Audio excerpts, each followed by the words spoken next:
Okay, this is a 1992 John Deere 4255.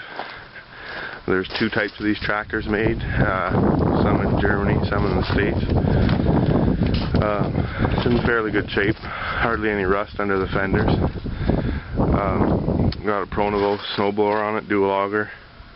We had a quickie loader on it, and I'm about to do a cold start. It's about -5 outside today.